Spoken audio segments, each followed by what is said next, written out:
Je peux intervenir, Bakary? Vas-y, je t'en prie, c'est pour nous présenter les preuves de la Ouais, ouais. falsification.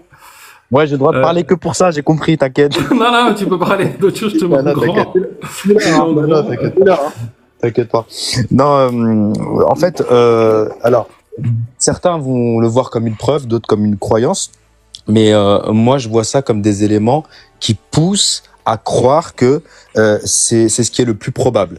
Donc, je vais évoquer le point scientifique, donc les erreurs scientifiques qu'il y a dans le Coran, parce qu'il y en a. Même si je sais que le mot vous dérange, je savais quelqu'un allait intervenir.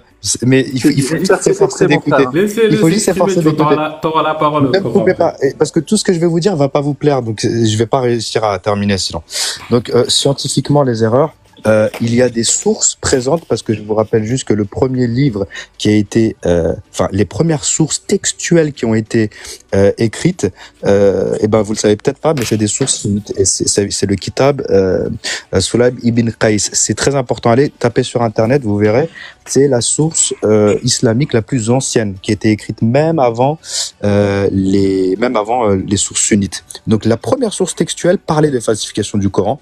Ensuite, il y a le fait que politiquement, le Coran était entre les mains de tyrans, parce que les trois premiers califes c'était des tyrans. Omar, Abu Bakr, et je pourrais vous donner des exemples. Et également, il faut savoir que quand je reviens. Alors, je vais prendre les points un par un. Quand je parlais d'erreurs scientifiques, pour moi, le Coran ne peut pas comporter d'erreurs. Oui, mais je sais que t'es pas d'accord avec moi. Ensuite, tu pourras répondre au Coran. Je vais vous dire un truc, les gars. J'étais d'accord avec rien de ce que je vous ai dit. Enfin, de rien de ce que vous avez dit, pardon. Par contre, je vous ai même pas coupé une seule fois. Tu as dit c'est des tyrans. Rectifie, c'est des califes. Leur titre, c'est des califes, pardon, des califes tyrans. Voilà. Par contre, des tyrans, je pourrais t'en citer d'autres, si tu veux, mais ce sont pas des tyrans, ce sont des califes. Merci. Alors, je sais que t'es pas d'accord avec moi, mais si à chaque fois que tu me coupes la parole, quand il y a un truc qui te dérange, on va pas réussir à avancer. Mais ce sont pas des tyrans, ce sont des califes. Bon, les gars, allez, on aurait tous aimé un Coran parfait, etc. C'est chiant, ça t'arrive jamais à parler. Laissez-le finir, ensuite tu les gars, pourras mutez-vous, ça va vous gêner. Bouchez-vous les oreilles si vous voulez. Mais ça va pas vous plaire ce que je vais dire. Donc, premièrement, scientifiquement, vous le savez, et tout le monde le dit, il y a des erreurs. Par exemple, sur l'embryologie, dans le Coran, il y a des erreurs. On dit que c'est d'abord... Laisse-le finir. Regarde Coran, je vais descendre et après tu vas monter après. Reste tranquille. Laisse-le finir. Moi, depuis je me retiens. Prends des notes et ensuite tu réfutes point par point. Le chat GPT, tu vas le réfuter tout de suite. Justement, c'est ChatGPT qui le réfute. Laisse-le finir. Si tu demandes à ChatGPT, c'est bon, laisse-moi arrêter de parler, les gars, on parce va que te muter, on va te descendre. On t'a laissé parler tout à l'heure, maintenant laisse répondre. Il n'y a pas de souci. Non, je vais descendre et tu monteras après. Ouais, les os avant la chair, ça c'est dans le Coran. La science d'aujourd'hui le confirme. Non, la science confirme le contraire.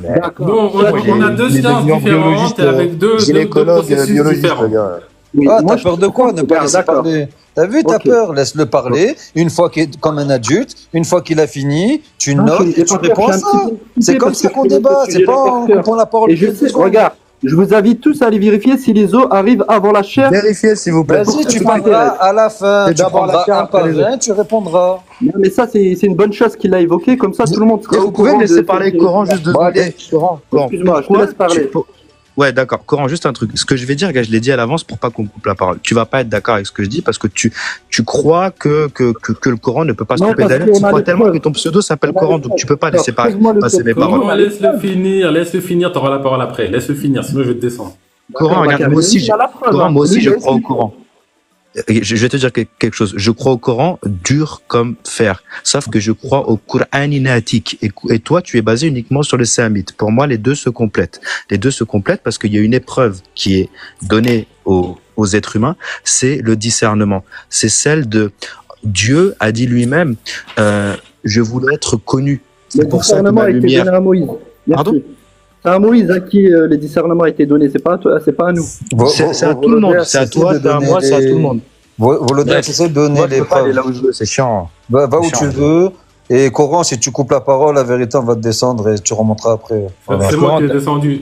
Je te fais monter après. On va laisser finir. Il est très poli, Coran.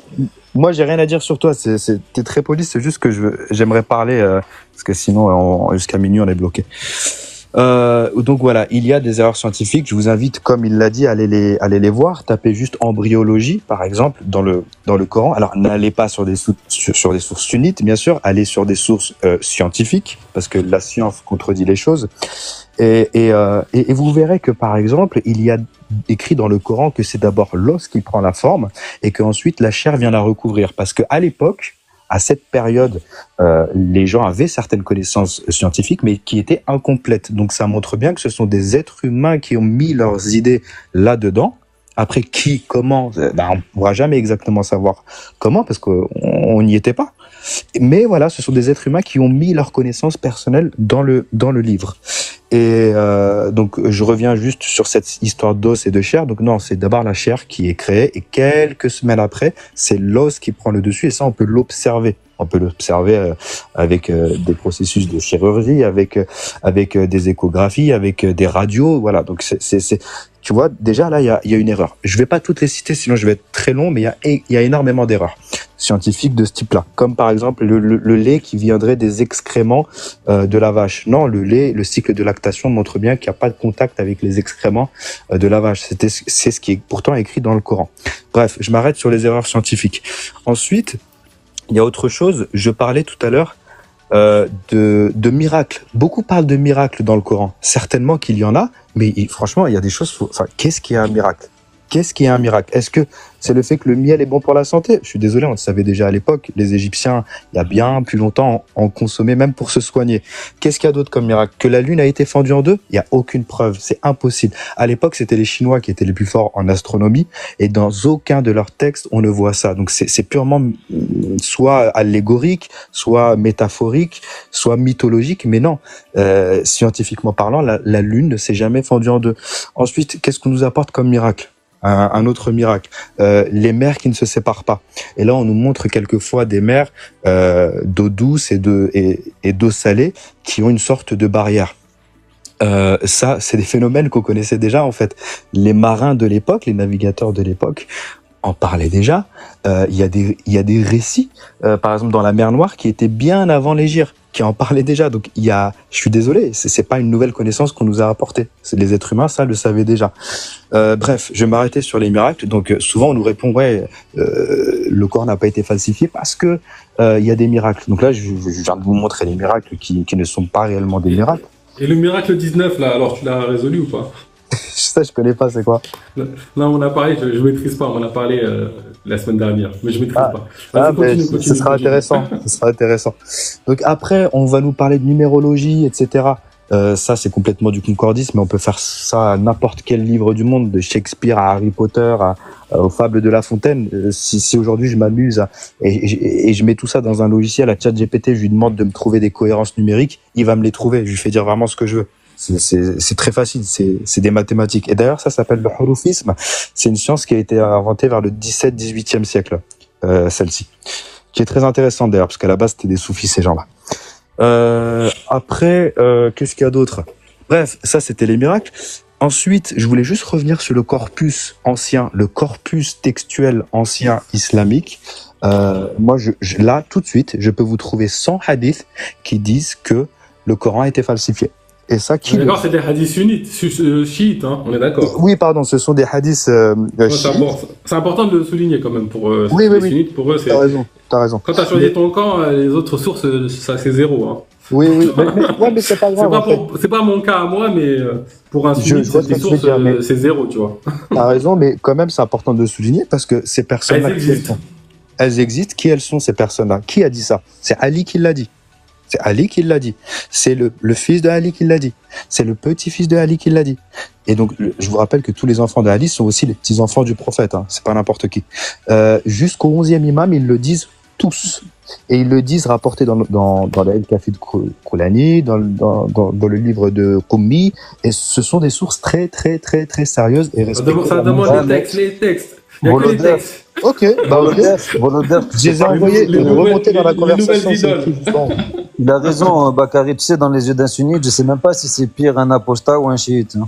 Ouais, mais je m'en fous en fait, parce que dans le monde, il y a même un sioniste. Là, le titre, c'est en attendant, c'est que les... en attendant, c'est seulement les chiites qui vont aller sauver leurs frères palestiniens. Non, mais c'est pas ça, c'est juste pour te dire que le mieux pour parler aux sunnites, il vaut mieux parler avec les sources. Bon, ça, t'as raison. T'as raison. Là, le titre, c'est des passions. Pour que je rejette une source ou une autre, faut me dire en quoi la source sunnite est plus valable que la source chiite et vice versa. Qu'est-ce qui explique que eux ils ont des meilleures sources que d'autres? Moi personnellement, j'écoute et puis pour moi il y a une cohérence qui s'installe dans le monde en fait quand tu écoutes toutes les informations, toutes les versions. Tu vois, quand il y a un crime, tu écoutes les deux versions et après tu regardes les preuves et tu dis bien sûr. Et c'est un peu ça qui s'est passé à peu près. Tu vois, on est en train de rechercher la vérité. Et quand on recherche la vérité, on doit être impartial, on doit tout regarder. Et si tu t'écoutes que les chiites, bah, ça va pas être impartial. Si t'écoutes que les sunnites, ça va pas être impartial. Par contre, tu peux faire un constat. Mais il faut écouter aussi des historiens et tout ça, il n'y a pas que ça. Oui, exact, merci beaucoup. Les connaissances actuelles, etc. Je pense qu'il faut prendre toutes les informations pour essayer de se faire un jugement. Mais Bakary, ça, le problème, c'est que les sunnites et les chiites orthodoxes d'aujourd'hui, enfin, les chiites en général. Mais voilà, en général, ces personnes-là, je parle pas de toi, moi, personnellement, je parle pas des sunnites et des chiites, je parle soit des gouverneurs ou soit de ceux qui représentent l'institution, tu vois. Ils n'aiment pas les historiens, ils les détestent. Ils les détestent parce qu'ils leur manquent des vérités. Et aujourd'hui, si tu veux connaître la vérité, tu dois pas seulement rester là-dedans, dans ta bulle. Tu es obligé d'en sortir, de prendre de la hauteur et de regarder le monde réel. Et le monde réel, il se trouve aussi à travers l'histoire. Et l'histoire est en train de dire ce que je vous dis. Je sais que c'est gênant, ok, c'est gênant, mais quelquefois, il faut se poser les bonnes questions. Bon alors, est-ce que tu as des sources? Parce qu'il y en a, ils aiment bien les sources. Bah ouais, mais je les ai envoyées tout à l'heure exprès, tout à l'heure. Attends, tu les as mis en commentaire, c'est ça? Bah oui, attends, je vais te les envoyer. Ouais, si tu peux les... alors, on me les envoie par message, parce que je vais pas pouvoir y accéder, mais envoie-les en commentaire. Je les ai envoyés... Attends, je vais essayer... Sinon, tu m'envoies hors appli, sinon, tu vois. Attends, je les ai mis tout à l'heure en commentaire. Je les ai mis en commentaire tout à l'heure. Attends, j'essaie de... Tiens, attends. J'y suis presque... compte jusqu'à 5. Si tu peux les mettre en commentaire, comme ça au moins c'est fait. Donc il y a des écrits qui parlent de potentielle falsification. Alors moi personnellement, j'ai pas de... Bakary, excuse-moi, je termine. Bakary, je suis désolé Bakary, je suis vraiment désolé. C'est juste pour... Après je vais me faire longtemps, c'est pour ça. Il y a aussi des sources sunnites qui en parlent. Et ces sources sunnites, elles sont même dans le Bukhari, mais dans le Muslim. Et comment elles en parlent à travers l'ajout...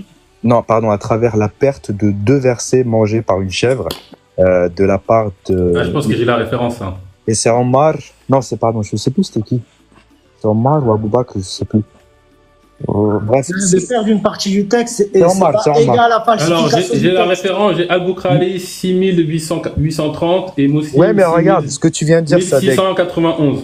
Merci, mais Sadek, ce que tu viens de dire... Pour les versets de la lapidation le Coran et les hadiths... Le Coran et les hadiths viennent en opposition. Le Coran dit le texte a été protégé. Nous sommes les gardiens du texte, en gros. Donc moi, ça, je le vois clairement comme un ajout des personnes qui ont écrit le Coran et qui y ont mis des choses en dehors de la révélation. Donc ça, c'est une première chose. Et deuxièmement, il y a un hadith qui est sahih. Donc je te rappelle que quand tu mets en question le Muslim et Bukhari, qui peut presque te dire que tu commences à sortir du sunnisme en tout cas. Et il y a écrit totalement le contraire. Il y a écrit que justement, il manque 2 versets concernant la lapidation. Et c'est pas n'importe lesquels. Hein. Je suis désolé, mais c'est les plus moches. Je le dis clairement, et avec transparence, ce sont les plus moches. Il y a l'allaitement aussi. Qui existaient. Ouais. Comme par moi, j'ai une question. Est-ce que Al-Fatiha, elle est dans le Coran ou elle n'est pas dans le Coran, Al-Fatiha? Selon le Mus'haf et le Coran d'Ibn Masoud, qui était écrit avant même Abou Bakr, gars, je donne des sources là, hein, si tu voulais des sources. Et c'est même dans les hadiths, Al-Fatiha n'était pas dans le Coran, c'était surtout une prière du prophète qui a été intégrée comme une révélation, mais ce n'était pas une révélation. Donc, en tout cas, si Al-Fatiha n'était pas dans le Coran, et qu'elle est dans le Coran, ça veut dire qu'il y a un ajout.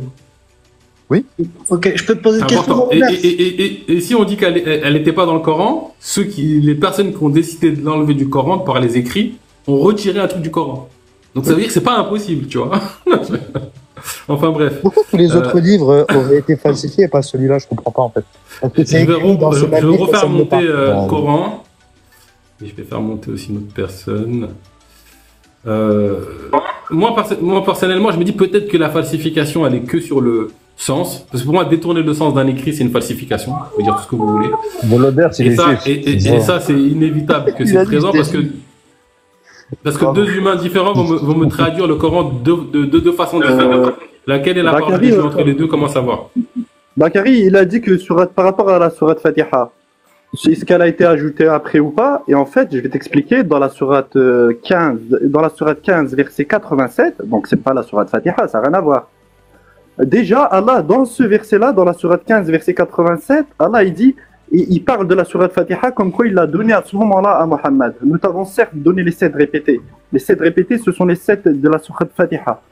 Maintenant, par rapport, s'il te plaît, aux faits embryologie, ça c'est magnifique. Parce que c'est vrai qu'il n'y a pas longtemps, la science ne pouvait pas encore le prouver. Aujourd'hui, ils l'ont prouvé. La première chose qui apparaît, c'est le cartilage des os qui se forme. Et ensuite, c'est recouvert de peau et de chair. Et Bakary, de moi à toi, entre moi et toi, je t'invite vivement, s'il te plaît, Bakary, je t'invite à vérifier. Tu sais très bien que ChatGPT détient les sources des scientifiques de nos jours. Exactement, je t'encourage. Non mais tu vas rigoler là. Regarde la peau quand est-ce qu'elle arrive. Attendez les enfants. Et regarde la peau quand est-ce qu'elle se développe. Regarde les os. Fais ta recherche de toi-même. Et attends, Coran, juste, par rapport à ce que tu as dit, je voulais corriger un truc que j'ai dit. Je me suis trompé tout à l'heure. Juste, je me suis trompé tout à l'heure. Laisse-le finir, Même Coran, il est de bons arguments. T'as vu? Bakary, je te promets que tu vas trouver cette vérité-là. C'est d'abord les os, ensuite c'est recouvert de chair. La chair arrive après, parce qu'au début, c'est membrane, hein. Au début, c'est pas de la peau, c'est pas de la chair. Laisse-le finir, Volodya, laisse-le finir, Volodya. Voilà, moi je t'invite à aller vérifier ce sujet-là. Ce sera déjà une chose de faite, une vérité de réglée pour toi-même.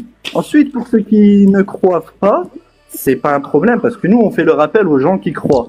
Ceux qui croient pas, on peut rien pour eux. Et quand bien même le prophète, que la paix soit sur lui, a tout fait pour essayer de guider son oncle, il n'a pas réussi. Parce que c'est Dieu qui guide. Maintenant, par rapport aux faits scientifiques, ça a été réfuté 1 milliard de fois, ça a été prouvé que, enfin, on a passé ce stade-là. Là, on est arrivé au stade où les gens utilisent plutôt la sourate 65, verset 4, pour démontrer que c'était une fille, alors qu'en vérité, c'est une femme. Parce qu'il faut prendre 65.1, il y a d'abord une aïda de 1 mois avant qu'elle divorce. Et pour le 65.4, c'est 3 mois parce qu'elle a divorcé, à ce moment, elle n'est plus chez elle. Enfin, on a affaire à des négateurs qui s'attaquent plus à ces versets-là.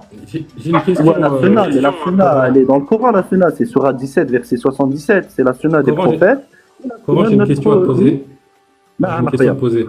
Est-ce que détourner le sens d'un message, c'est le falsifier ou pas, ça?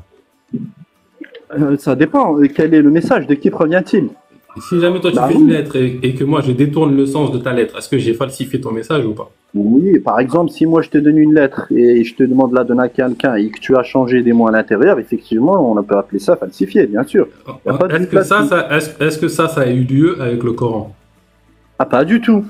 Pas du tout. Si alors, tu veux, je peux explique-moi comment ça se fait que deux arabophones vont me traduire le Coran de deux façons différentes. Attends, ma chérie, j'arrive. Bah, en fait, c'est pas possible. Ah, tu veux dire deux coranistes vont te traduire le Coran de deux façons différentes parce que chacun a son point de vue. Mais nous, on écoute la voix de notre prophète, on est sur la même voix. Mais les coranistes, pourquoi faire plus confiance à un sunnite qu'à un coraniste? Qu'est-ce qui fait que le sunnite a plus raison qu'un coraniste?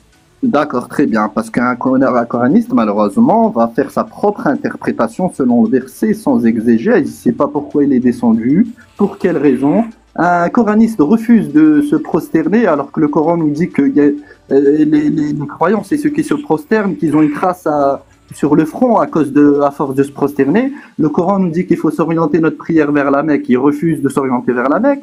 Il refuse pour la plupart de se prosterner. Mais encore. Et on a bien les rites du pèlerinage dans la Mecque qui doivent être effectués. Donc les coranistes suivent leur passion, quoi, c'est ça? ils refusent d'aller à la Mecque, alors que le Coran, alors que c'est un devoir pour le musulman d'aller à la maison sacrée faire son pèlerinage, s'il a les moyens financiers. Et du coup, pourquoi il y a plusieurs récitations du Coran? Pourquoi il y a plusieurs récitations avec non, il y en a sens deux, qui changent? d'accord. Bien sûr, c'est facile. Il y a Warsh et Hafs. C'est deux récitations différentes, pas différentes, non, en fait, il y en a différentes dans la 10. prononciation. Il y en a pas deux, Non, il il n'y y a en a que 10. Hafs et Warsh. Tu veux que je t'appelle ma femme? Elle est professeure en littéraire, elle vient du Maroc, mon frère. Moi, je suis Je en te France, dis ma femme est du qu'il y a Maroc. déjà en Tunisie, c'est Khaloud, donc c'est une troisième récitation. Il y a Qobboul, il y a Ibn Kathir, il y en a plein d'autres, il y en a 10. Non, n'importe quoi, ce sont des... Mais non, Ibn Kathir, c'est pas une récitation du Coran, Ibn Kathir, qu'est-ce que tu racontes, Est-ce mon frère? que dans ces 10 lectures, il y a des sens qui changent ou pas? Bakary, excuse-moi, le gars qui m'a dit ça, c'est qui? Il peut se faire voir parce qu'il a été vraiment marrant. Si Ibn Kathir... Je crois que c'est Al-Wara qui a dit ça, si je ne me trompe pas. Je parle pas d'Ibn Kathir de l'exégète, hein. C'est un autre Ibn Kathir. Bon, les gens, moi je vais y aller, je vais vous laisser. D'accord, Prenez soin de vous. j'invite tout le monde à aller vérifier. Il y a Hafs et Warsh. En fait, c'est juste la prononciation. Mais c'est pas... Ma question, c'est est-ce qu'il y a des sens différents dans les différentes versions du Coran qu'on a aujourd'hui? Pas du tout. Une phrase qui change. Oui, Bakary, il n'y a qu'une seule version du Coran. Elle est adoptée et suivie par la majorité des musulmans du monde entier. Il n'y a pas un autre pays où il y a des musulmans où ils ont un autre Coran différent ou avec des sourates inversées ou une sourate qui vient après. Non, on a tous le même là-dessus. On suit tous le même. On s'oriente tous vers la même direction. On fait tous nos prières à la même heure. Bien entendu, il y a un décalage horaire, mais ça, on fait tous notre prière à la même heure. On s'oriente vers la même direction. Nous, les messagers, on est la communauté gagnante, sourate 7, verset 57. Et on est les seuls à avoir suivi le prophète sallallahu alayhi wa sallam qui oriente son visage vers la Mecque, sourate 102, 141 jusqu'à 151. Comme je l'ai dit tout à l'heure, Allah a fait un effort. Je ne vais pas dire il a fait un effort qu'Allah me pardonne, c'est pas ce que je voulais dire. Mais je veux dire, il a insisté, il l'a répété 4 fois. Les musulmans, tournez vos visages vers la Mecque, vers la prière. Tournez vos visages vers la Mecque. Ceux qui ne tournent pas son visage vers la Mecque ne sont en aucun cas des musulmans et c'est pas moi qui le dis. Qu'Allah leur facilite, qu'Allah les guide. Il y a plein de lives où ils cherchent des musulmans sunnites toute la journée. Ils sont en train de musulmans sunnites après 7. Pourquoi t'es pas là-bas en train d'essayer de dire ce que tu nous dis ici? Je comprends pas. D'accord, je vais te dire pourquoi. Parce que moi, en fait, je passe partout. Là où je peux apporter une vérité, une correction, je le fais hier. T'es la bienvenue dans mes lives. Merci, Barakallah. Hier, ça veut pas dire que je vais adhérer à tout ce que tu racontes, hein, mais t'es la bienvenue pour échanger, apporter des éclaircissements. Bakary, au cas où quelqu'un va te le raconter, certainement tu vas en entendre parler. Hier, j'ai entendu parler qu'il y a des gens qui essaient de trouver une contradiction dans le Coran. Ils ont dit pourquoi les anges ont répondu quand Dieu a dit je vais créer Adam. Les anges, ils ont répondu à Dieu, est-ce que tu vas créer un homme qui va semer, qui va répandre, tu sais, la corruption sur la terre. C'est ça, mon frère. Et les gens disaient que c'était une contradiction parce que les anges, forcément, soit ils avaient la connaissance divine, ou comment ils le savaient, oh, c'est pas possible. Mais en fait, la réponse, elle est facile. Elle est dans le verset juste avant. Dieu, il dit, je vais créer... Qu'est-ce qu'il dit? Je vais créer quoi? Il n'a pas dit, je vais créer un homme ou Adam. Il a dit, je vais créer un khalifa. Un khalifa, c'est un réformateur de la justice. Voilà, et tu vois, et on a tous des sujets comme ça qui sont en train de ressortir sur TikTok, mais qui ont déjà été débunkés depuis longtemps. En tout cas, si tu as, Bakary, si tu as des questions, je t'invite à me contacter en privé, il n'y a pas de souci. Ça me fait plaisir. Ça marche. Bakary, moi, bonsoir, salam, Nassourdine, bienvenue. Moi, je voulais juste. Merci beaucoup pour votre accueil. Excusez-moi si j'ai été un peu. Enfin, merci à toi. Je voulais juste revenir sur un point que j'ai entendu tout à l'heure. Bonne soirée. Bonne soirée. Guide ceux qui sont véridiques. Coran, salam. Sur les lectures du Coran, il y en a 10. Allô, tu m'entends?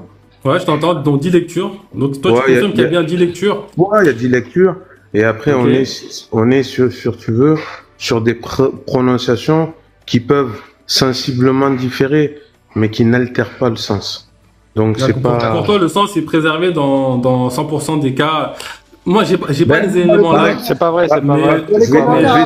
On m'a affirmé le contraire, moi. Attends, c'est pas vrai. Attends, Nasro, ça change le fait. Attends, Nassourdine, attends. Je vais te donner un exemple. Ne parlez pas en même temps, s'il vous plaît. Ne parlez pas en même temps. S'il vous plaît. Ouais, mais Nassourdine, attends, Nassourdine. Parce que mais je parle pas, là, je vais parler. Alors on répond pas alors. Il n'y a que toi qui parles, personne répond. C'est pas ça, laissez-moi développer. On discute, c'est tellement plus intéressant. Oui, mais laissez-moi parler, après, il n'y a aucun problème. Regarde, Sadek, laisse-le développer son idée, ensuite je te donne la parole. Je prends une sourate que tout le monde connaît, j'espère que tout le monde connaît, c'est Al-Fatiha. Hein? Dans Hafs, on va dire par exemple, Maliki Yawmiddin. Dans le Warsh, on va dire Maliki Yawmiddin. Tu vois, je te dis? Donc en fait, le sens n'est pas altéré. C'est la même direction, c'est la même chose. Et en fait, ceux qui viennent et qui disent que les lectures diffèrent, c'est parce qu'en fait, ils n'ont jamais étudié les lectures du Coran. Mais c'est une possibilité, mais il n'y a pas de souci dans ça. Ok, alors Sadek, vas-y, à ton tour. Ensuite, il y avait Wara qui voulait rebondir sur le sens. Alors moi, effectivement, j'ai eu des échos que le sens changeait un peu quand même sur certains lectures. Et je voulais dire que dans les commentaires, pareil, il y a des gens qui sont qu'en train d'écrire depuis tout à l'heure que les change sens et que le sens change et que il y a des fois 3 à 4 différences dans les mots, en fait, dans la définition du mot qui change. Là, il vient de nous citer un verset de la sourate Fatiha, encore heureux que dans Fatiha, ça change pas. Il vient de nous citer un verset de la sourate Fatiha pour prendre comme preuve que, du coup, d'une récitation à l'autre, ça change pas. Alors que tout le monde est en train de dire le contraire. Donc, mais est-ce que tout le monde, moi personnellement, moi qui te parle, alhamdoulilah, j'ai étudié les lectures du Coran. Et si je t'en parle aujourd'hui, c'est que je te dis que le sens n'est pas altéré. Maintenant, si toi, par exemple, tu as aujourd'hui des versets que tu peux venir avancer et tu me dis que ça altère, ou qu'il y a un autre verset qui est venu et qui est différent de celui d'une lecture à une autre, je te demande de me le prouver. Est-ce que tu peux démontrer concrètement ça? T'inquiète, ça va venir. Il y a des gens dans les commentaires qui sont à l'affût, là. Ils vont te sortir les versets. Ils sont en train de dire qu'il y a plein de choses qui changent. Moi, personnellement, je n'ai pas non plus cette science, mais bon, je l'ai entendu plusieurs fois, ce truc-là. Donc maintenant, on aimerait bien faire le tri entre ce qui est vrai et ce qui est faux. Non, le truc, c'est qu'on attend. Peut-être que toi, t'es un grand lecteur de ton côté, mais t'es le premier à nous dire cette information dans ce sens-là, alors que tout ce qu'on a entendu jusqu'à maintenant dans notre vie va dans l'autre sens. Moi, si tu veux, ce qu'il faut comprendre dans les lectures du Coran, c'est aujourd'hui des lectures qui s'adaptaient au dialecte des tribus arabes. Par exemple, je vais, te lire Al-Fatiha que je pense que tu connais. Nasruddin. Par exemple, Ihdina az-zirata al-mustaqim, zirata alladhina an'amta alayhum, ghayri al-maghdubi alayhum wala ad-dallin. Amin. Aïwa, j'ai fait une faute selon toi ou pas? Ah ben non, j'ai pas fait de faute. C'est une lecture du Coran. D'accord, Nasruddin. Disait Ihdina az-zirata al-mustaqim, ou alors que nous on dit Ihdina as-sirata al-mustaqim. La vérité, il faut pas se prendre la tête. C'est bon, regarde, on peut répondre. Oui, répondre, pas de souci. Alors, est-ce qu'on peut garder son calme, s'il vous plaît? Est-ce que tu es au courant que les premiers Corans qu'on a, il n'y a pas les voyelles. Il n'y a pas tous les accents et toutes les voyelles. Est-ce que tu le sais, ça? Et alors?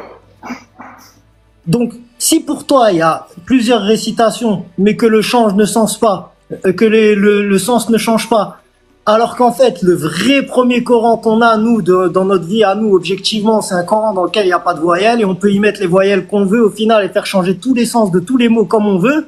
Enfin, t'es dans quoi? T'es où, mec? D'accord. Alors, excuse-moi, je vais être un peu méchant avec toi, mais je vais l'être pour toi, en fait, pas contre toi. Aujourd'hui, tu me parles aujourd'hui de l'évolution de l'écriture d'une langue. Moi, je te parle aujourd'hui de la récitation aujourd'hui d'un texte. Le texte a été codifié, mais il a été aussi appris. Et nous avons, avec le Coran, le texte qui a été le plus appris au monde, c'est-à-dire, et dès le début. C'est-à-dire que nous avons la garantie, et vous savez qu'aujourd'hui, il y a des gens qui connaissent le Coran en 2024, qui peuvent remonter avec la chaîne de transmission jusqu'au prophèt, alayhi salatu wassalam. Donc en fait, si tu veux, toi, on parle de deux choses différentes. Tu es en train de me parler aujourd'hui de l'évolution de l'écriture, ce que je ne disconviens pas, en fait, parce que les points diacritiques sont venus après, quand on a voulu peaufiner l'écriture, mais très tôt, ce livre a été appris et il a été récité. Le Coran, c'est d'abord une récitation.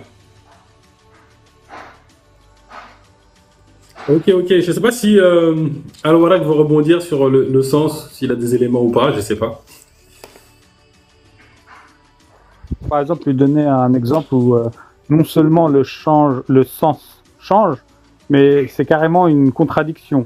Et comme on ne va pas s'attarder à donner tous les exemples, parce que par exemple, entre Hafs et Warsh, on recense pas moins de 230 différences, donc des plus ou moins grandes. Comme tout à l'heure, il a donné un exemple qui ne posait pas réellement problème, en fait. Mais il y en a où ça pose vraiment problème. Donc, je vais en choisir un qui est explicite. C'est sur Surat al-Qiyamah, quand il est dit « La uqsimu biyawm al-Qiyamah ». Donc là, c'est un « la » nafi, c'est un « la » de négation. Donc même un non-arabophone, ils savent que « la » ça veut dire non. En fait, c'est une négation. Et dans une autre citation, c'est « la uqsimu ». En fait, il y a une hamza. En fait, c'est la ta'kid. Donc là, ça confirme. C'est bien, je jure par le jour de la résurrection. Et l'autre, c'est la nafi, un la de négation. Donc c'est carrément un sens contraire. Donc là, si on dit que là, le sens ne change pas, je sais plus ce que ça veut dire un sens qui ne change pas du coup. Je sais pas s'il veut rebondir Nassourdine. Est-ce qu'il est là? Je le vois plus sur le stage. Erreur 404, je crois. Allô? Je crois qu'il est plus là, Nassourdine. Il est Non, je suis là. Ah ok, bon, t'entends. On te voit plus. Mais en fait, il y a un truc que je vois pas. J'aimerais, s'il vous plaît, faire une capture d'écran là et vous le montrer. J'aimerais, s'il vous plaît. Tu veux être en grand, c'est ça? Ouais. Ouais, mais en fait, le truc qu'il y a, c'est que j'ai l'impression que tu es en mode fantôme là. Oui, je sais pas comment j'ai fait. Je peux pas. Est-ce que tu peux descendre et remonter? Ouais, d'accord. Descends, tu remontes et je pense que peut-être que là, si je te vois apparaître, normalement, je vais pouvoir te faire te mettre en grand. Ok, je vois l'invite. Donc, hop, accepter. Je crois que ça a bugué un peu. Là. Je sais pas ce qui s'est passé. Ouais. Donc là, je te vois. Ah, tu me vois? Je te mets en grand et comme ça, tu vas pouvoir partager. Voilà. Je vais essayer de partager la chose.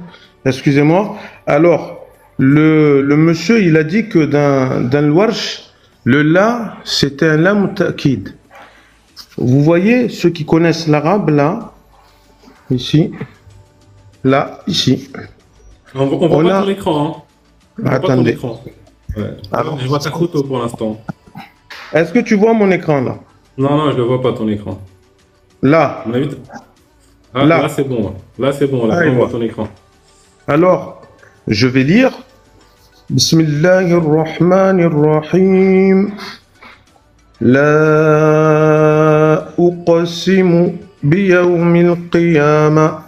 Le lame là qui est là, le frère il a menti. Ou il savait pas. Alors je vais pas dire qu'il a menti, je pense qu'il a dit une contre-vérité.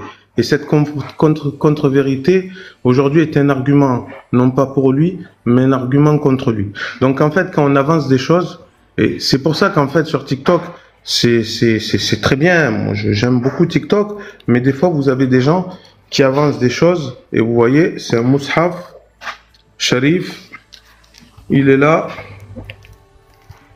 Biriwayat Warsh, An-Nafi'. Voilà. Ok. Et vous voyez que ce frère-là a dit des choses qui n'étaient pas correctes. Et malheureusement... Qu'est-ce qui n'est pas correct? J'ai pas compris là. Qu'est-ce qui n'est pas correct dans ce que j'ai dit? Tu as dit, et ceux qui ont entendu, tu as dit que la uqsimu biyawm al-qiyamah, ouais. Que la uqsimu d'un Hafs, c'était une négation. Non, déjà, j'ai pas parlé des qira'at déjà. J'ai dit Hafs, mais j'ai pas dit l'autre. L'autre, c'est pas Warsh. Là, tu es en train de te contredire parce que je t'ai pris la main dans le sac. Mais c'est pas rien pris du tout. Est-ce que j'ai comparé entre Warsh et Hafs? Oui. Je t'ai dit qu'il y avait deux qira'at, non? Non, tu as dit qu'il y avait deux qira'at et qu'il y avait un lam qui était une affirmation. Attends. Et avant d'accuser, essaie de comprendre ce que j'ai dit. Attends. Et c'est faux. Attends, oui. Non, c'est pas faux. C'est très Laisse-moi faux. parler. Et je témoignerai. Je peux intervenir vite fait. Est-ce que je peux parler? Voilà, tu dois bien avoir un exemple. Oui, justement, là, en fait, le truc, c'est que... Vu qu'il a les deux livres dans les mains, là. Vu qu'il a les deux livres dans les mains. Oui, mais justement, c'est pas entre Hafs et Warsh la différence. C'est avec une autre citation. Il n'y en a jamais entre Hafs et Warsh. Si, il y en a entre Hafs et Warsh. Attends, tu nous as dit que c'était entre Warsh. Ouais, et maintenant, non, j'ai jamais dit ça. Cet exemple-là, viens, on le laisse de côté pour avancer. Et si tu as un exemple entre Hafs et Warsh. J'ai les deux, là. On vérifie, on débunk direct. Là, vous voyez. Non, on peut. Vous voyez. Là, par exemple, vous voyez. Là, uqsimu biyawm al-qiyamah. Ça, c'est dans le Hafs, et vous voyez que c'était la même écriture. Donc, à un moment donné, si vous voulez, on peut tout entendre. Mais il faut que je retrouve, c'est laquelle. Il y a 10 qira'at. Il y a 10 qira'at. Eh ben, quand on avance des choses, j'ai dit qu'il y avait une différence entre deux qira'at. D'accord? Mais j'ai pas dit entre ces deux-là. Il y en a 10 non, c'est toi qui lui as dit entre le Hafs et le Warsh. J'ai bien entendu. Et c'est pour ça que j'ai dit entre Hafs et le Warsh, je me suis trompé. Est-ce que j'ai dit entre Hafs et Warsh? Et que je suis allé chercher. Laisse-moi t'expliquer ce que j'ai dit. Ok, laisse-moi t'expliquer. J'ai dit qu'entre Hafs et Warsh, on a recensé plusieurs différences, plus de 200. Ensuite, et tu as donné un exemple. Attends, non, mais pas par rapport à ces deux-là. J'ai expliqué qu'entre autres, il y avait des différences de toute façon entre les 10 qira'at, il y avait des différences. Et celle qui est pour moi, qui est la plus probante, c'est entre une qira'a, notamment Hafs et Warsh qui dit la, et une autre qui fait le la avec le hamza. Donc celle qui fait le la avec le hamza, il faut que je retrouve c'est laquelle, la qira'a. C'est bien, là, tu m'imposes de rechercher, je te la trouverai. Il y a bien une qira'a, et s'il y a quelqu'un qui connaît bien les qira'at ici, il saura que ce que je dis est vrai. D'ailleurs, Fakhreddin al-Razi et les Mufassirin, ils en parlent de ce problème-là. D'ailleurs, il y a une qira'a qui met bien le lem avec une hamza. Elle existe, cette qira'a-là. Si t'as les références, je veux bien. Si t'as les références, je veux bien. Étant donné que tu ne sources pas, ton argument est très fragile, mon ami. Oui, non, mais quand je la sourcerai, tu t'excuseras, du coup. Ouais, il n'y a pas de souci, mais je te dis qu'elle n'existe pas, donc après on peut... Non, mais c'est pour ça, non, mais c'est bien de ne pas traiter les gens de menteurs avant d'être sûr, voilà. Je suis intéressé par la source, si tu l'as, même si c'est pas en plein live. Je la retrouverai. Ok, il me semble que c'est Umrud, mais je suis pas sûr. Tu as traité de menteur par rapport au fait qu'il pensait que tu avais dit que c'était entre le Warsh et le Hafs. Mais tu n'as pas traité de menteur en général.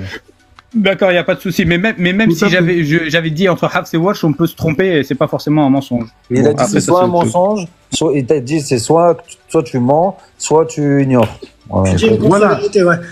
Mais Minatos qui va chercher ça, Minatos, s'il te plaît.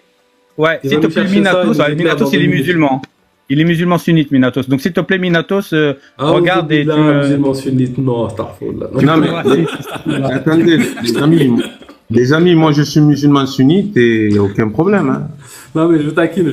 Il y a Grand Bandit, il a dit votre problème, il est compliqué à suivre. C'est pas lui qui est compliqué à suivre, c'est nous, Grand Bandit. Non, après, tranquille. De toute façon, moi, tu sais, personnellement, tu vois, le fait qu'il manque des versets ou qu'il rajoute des versets, ça n'a pas changé mon islam, hein, d'un iota, en vrai. Mais en fait, ça n'existe pas, ma foi en Dieu, elle ne tient pas sur est-ce que le Coran a été préservé ou pas, est-ce que tout est vrai, est-ce que tout est faux. Je sais que quand on me présente certaines traductions du Coran, je sais qu'il y a des paroles, c'est pas du divin, tu vois. Certaines compréhensions, je sais que ça vient pas de Dieu. C'est la seule chose que je peux affirmer, moi, du haut de mes 38 ans. Alors, Bakary, c'est un point assez intéressant que tu soulèves là. Sur les compréhensions du Coran.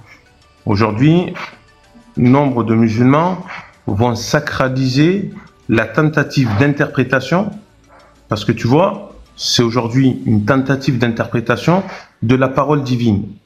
Et Dieu fait que pendant ces 14 siècles, il y a eu des gens qui se sont penchés sur une tentative d'explication.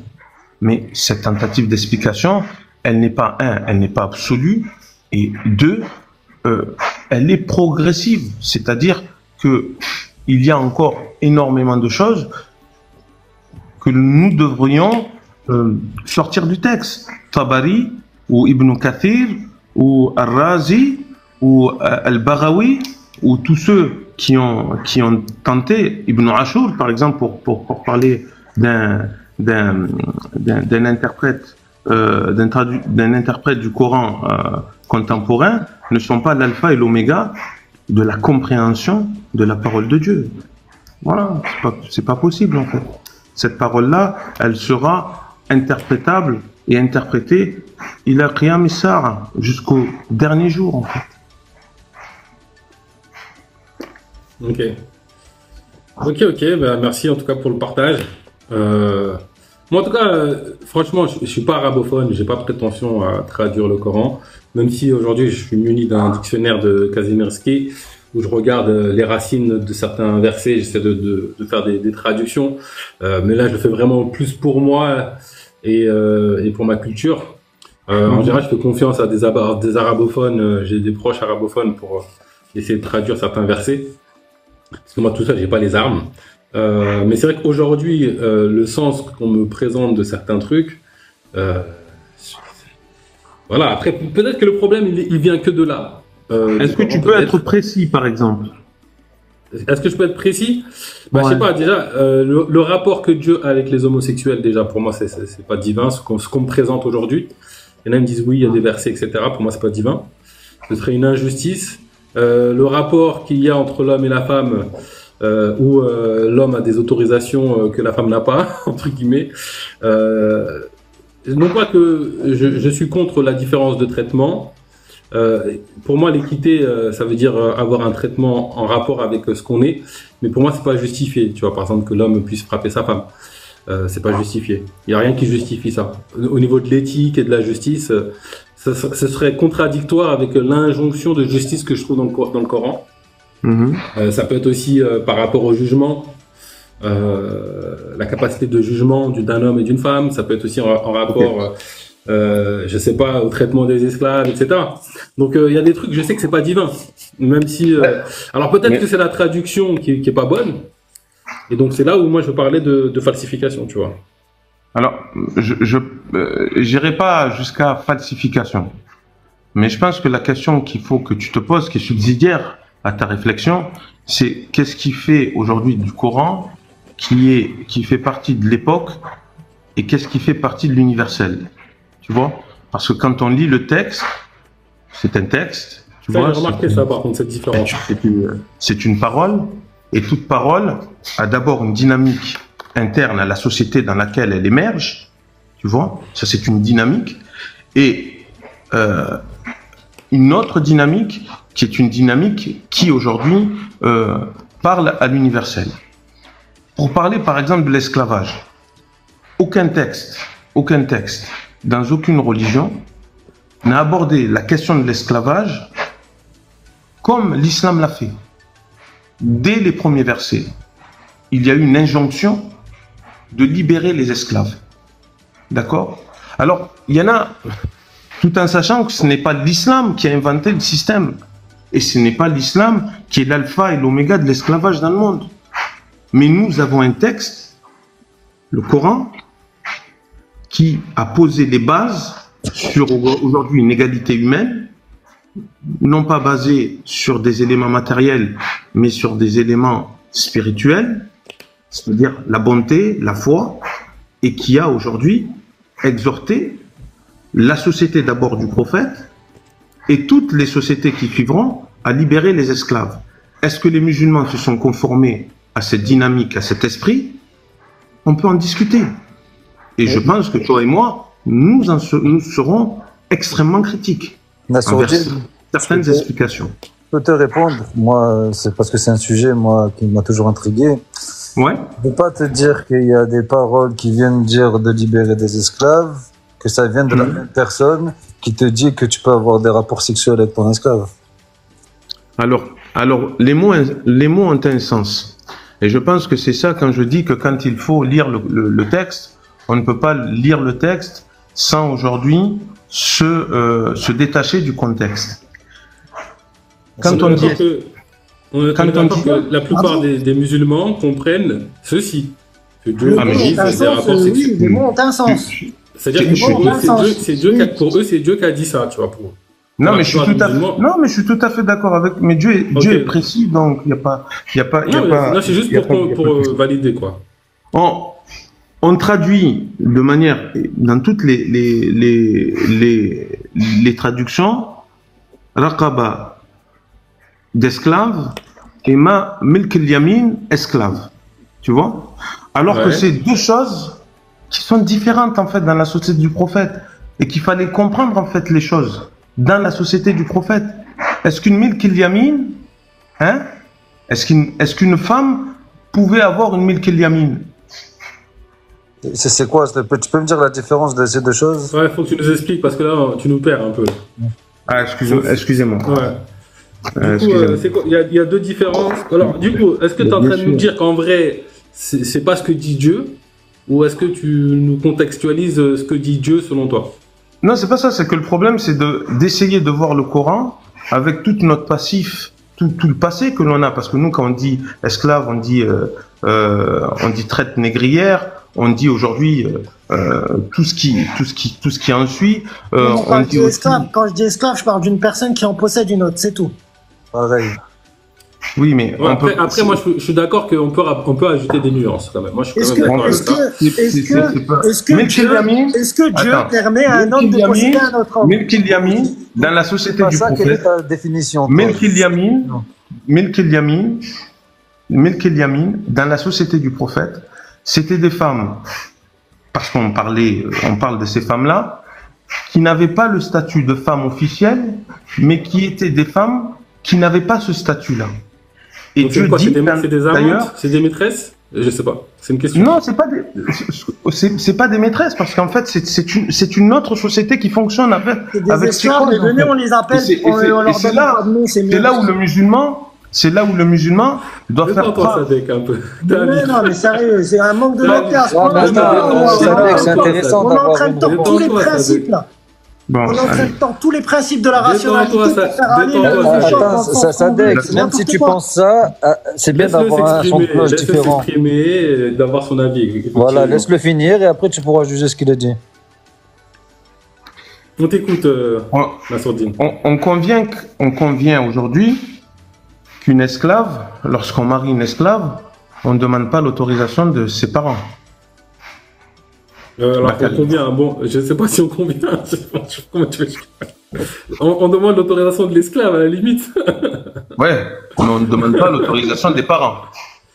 Ok, on va dire, je te suis pour l'instant. Ouais, par exemple, aujourd'hui, les mariages qui sont faits ici, les mariages conventionnels, on va demander l'autorisation du père et de la mère, notamment du père, en fait. Oui ou non? Alors, ça se fait, on va dire, dans la tradition musulmane, mais c'est pas tout le temps le cas en vrai.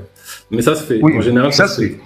Dans les règles, dans la jurisprudence musulmane, c'est quelque chose qui est communément admis. On est d'accord jusque-là. D'accord? Vas-y. Ouais. Dieu dit dans le Coran, Fankihuhunna bi'idhni ahlihin. Si vous voulez aujourd'hui vous marier avec elles, il faut aujourd'hui que vous allez, comme les femmes qui ont un statut aujourd'hui de femme officielle, aller demander leur main auprès de leur famille. Donc on voit bien que là, il y a de la part du message coranique une volonté il y a un arrière-bruit, je sais pas c'est qui, c'est toi Nassourdine ou c'est quelqu'un d'autre? Peut-être c'est ma comment il s'appelle, c'est ma machine à, mais je vais l'éteindre. Parce que c'est désagréable si tu peux. Oui. Et on voit bien que le message coranique, la dynamique coranique, c'est une volonté d'équilibrer les statuts. D'équilibrer le statut de la femme officielle avec ces femmes-là qui n'avaient pas de statut défini. Et on voit bien la dynamique en fait du Coran, qui est une dynamique de rétablir la dignité des hommes et des femmes en fait. C'est quoi, elles n'avaient pas leurs parents, c'est ça, ces femmes-là? Non, elles avaient les parents, mais avant l'islam, elles n'étaient pas considérées, elles n'avaient pas de statut officiel. Ouais, on est d'accord qu'elles étaient considérées comme un rang inférieur ou un rang inférieur, pas libre comme une femme normale, quoi. Voilà. Des esclaves, quoi, entre guillemets. Une forme d'esclave, quoi. Okay. Une forme d'esclavage. Okay. Une forme je dirais une forme de servitude. Okay. Que le Coran a combattu. Et en fait, quand on lit le Coran, en essayant aujourd'hui de comprendre la société du prophète, de comprendre comment le Coran a essayé de faire évoluer déjà d'abord la société du prophète. À ce moment-là, eh ben, on commence à comprendre la dynamique du texte divin. Et on ne se dit pas, non, non, c'est comme ça. Non, Yann, c'est l'idée de Dieu, ce n'est pas revenir dans la société que le prophète lui-même a combattu. Ce serait une aberration fondamentale. Mais l'idée, c'est de faire progresser la société. Et pour l'esclavage, c'est la même chose, la même dynamique. Voilà. Et qu'une interdiction, La sourate 4, verset 24, Nasruddin. Parce que où nous trouver dans ton Coran, dans tes deux Corans, là, tu nous cherches les endroits qui montrent que Allah voulait vraiment combattre l'esclavage et qu'il l'a interdit ou qu'il a fait en sorte de le combattre vraiment. Parce que la 4.24, là, quand tu la lis, non seulement pour coucher avec ton esclave, t'as pas besoin de l'épouser, mais en plus, t'as ni besoin de le demander sa main à son parent. Enfin, on voit pas de quoi tu parles depuis tout à l'heure. On dirait que t'es en train d'inventer, frérot. Non, le truc, c'est que je te demande juste d'aller vérifier toi aussi. Mais va regarder 4.24, là, vas-y tout de suite, vas-y. Ouais, je suis là, mon frère, ne t'inquiète pas. Il faut pas avoir peur du Coran. Il faut simplement le lire. Nasruddin, bonsoir. Bonsoir, bienvenue, Tikou Kougri. Je voudrais te poser une question très simple. Allah manquait quoi au 7e siècle pour abolir ou interdire complètement l'esclavage? C'est une question que je me suis posée fortement. Non, je te repose toi la question. Je te pose la question parce que la photo que tu as affichée, moi en tant qu'Africain, et le raisonnement que tu tiens est révoltant. Parce que quoi qu'on dise, l'esclavage arabo-musulman ou sous l'esclavage occidental a imprimé sur l'image du noir une certaine image qui nous est restée éternelle. Vis-à-vis de notre peuple. En plus, on ne parle même pas que d'esclavage noir, on parle de tout esclavage. Non, un exemple, je parle de toutes les façons, dans beaucoup de sociétés, le noir est vu est automatiquement synonyme d'esclave. Alors, je te pose la question. Qu'est-ce que manquait à ton Allah là, au 7e siècle pour abolir complètement l'esclavage? Est-ce que tu veux entendre ma réponse ou tu veux... Oui, je veux entendre ta réponse, oui. D'accord, ok. Je me suis beaucoup posé cette question-là. En fait, est-ce que aujourd'hui... Lui, dans son pouvoir, attends, laisse-le répondre, là. Tu laisses pas répondre. Non, mais... Laisse-le répondre, vas-y, réponds. Après, je peux comprendre Tinku. Moi, je suis descendant d'esclaves du côté de mon père, et descendant de ceux qui les ont vendus du côté de ma mère. Donc j'ai les deux histoires en moi qui cohabitent. Donc c'est des choses qui me touchent profondément. Profondément. Donc à un moment donné, je me suis posé la question pourquoi l'interdiction n'a pas été claire. Et beaucoup de gens me disent ouais, mais quand Dieu a voulu interdire le vin, il l'a fait en fait. Il a dit voilà, le vin est haram. Est-ce qu'aujourd'hui, parce qu'il y a une interdiction, est-ce que les musulmans ne sont pas consommateurs de vin? Non. Mais quoi, c'est ça ton argument, la réponse? Attends, mais attends, j'arrive. Tu as dit que tu as posé la question aux gens. J'arrive. Moi, je vois son argument. Moi aussi, en tout cas, j'ai un avis sur cette question. Concernant la question de l'esclavage. Aujourd'hui, la question de l'esclavage... partage aussi après. La question de l'esclavage n'était pas une question liée à la couleur, mais était une question liée au statut social. Donc en fait, l'islam, ou le Coran, aujourd'hui, est allé à la source de ceux qui faisaient aujourd'hui esclaves. Comment toi tu n'as pas répondu à ma question. Qu'est-ce qui manquait à Allah j'essaie de abolir complètement l'esclavage. Réponds à la question. Non, mais il est en train de répondre. C'est pas juste. Bakary, on va le laisser parler un quart d'heure là de faire le tour du monde pour rien alors qu'il répond pas. On sait très bien ce qu'il est en train de faire. Tout le monde sait ce qu'il fait là. Tout le monde sait ce qu'il fait. Les gars, vous êtes impatients, c'est pas possible. Mais en fait, les gars, soyez patients. Non, en fait, le problème. Regarde, on est patient, Bakary, mais si on l'écoute, mais si Bakary, on essaiera de parler. j'essaierai de t'envoyer des messages pour qu'on discute, parce que je vois que la discussion est impossible et la réflexion, est impossible. Mais c'est pas grave, c'est pas grave, mon frère. Parce qu'en fait, ils veulent pas comprendre. Eux, en fait, ils veulent que la société, ils veulent changer une société comme eux le veulent. Et si c'est pas comme ça, c'est pas comme ça. Je pense qu'ils veulent que tu ailles droit au but en vrai. Et je pense que ce que tu es en train d'exprimer, c'est que c'est une pédagogie pour amener petit à petit les gens d'une société avec des esclaves à une société sans esclaves. Moi, c'est un peu ce que je vois. Et c'est vrai que je reconnais ce cheminement dans les textes, en tout cas islamiques, tu vois. D'ailleurs,